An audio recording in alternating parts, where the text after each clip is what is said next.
It was a splendid morning on the island of Sodor. James was feeling very pleased with himself. His red paint gleamed in the sunshine as he sped along the line. He reached the junction just as Percy puffed in with some freight cars. James was surprised to see him. What are you doing here, Percy? You should be at the station by now. I know, sighed Percy. These cars have been troublesome all morning.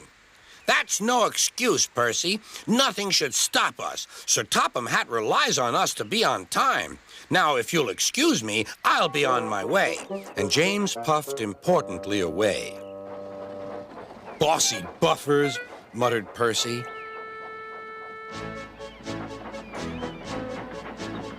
James arrived at the harbor. It was market day. The harbor yard was filled with the sweet smell of fruit from faraway lands. The fruit was delivered in big ships. James watched as strawberries, oranges, melons, and bananas were carefully loaded onto his cars. Then he set off for the station on the main line.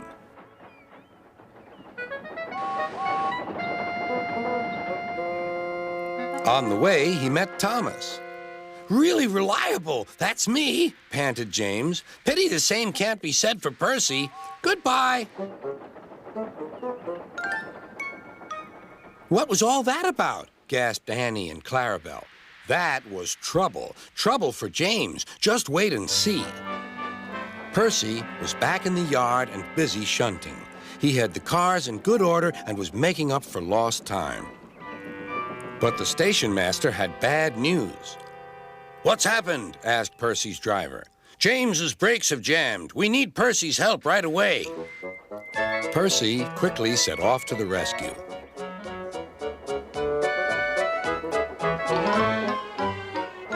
James was stuck on the line and looking glum. Percy couldn't help laughing. Got yourself in a bit of a jam, eh, James? A sticky situation? Be quiet. It's not funny having jammed brakes. And not very reliable either. I'm surprised you let it happen, James. Nothing should stop us engines. That's enough, Percy, said the driver. Can you push these cars? Of course I can. There's no time to lose. James has done too much of that already. James angrily hissed steam as Percy was coupled to the cars. Off we go, said Percy. I'll have to go fast to get there in time. Those big engines are so unreliable. Be careful, Percy, called his driver, but Percy was in a hurry.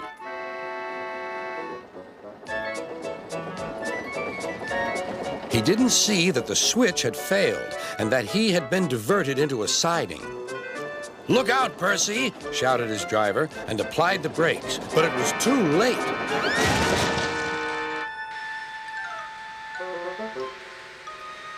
The driver and fireman had jumped clear, but squashed fruit squirted all over Percy.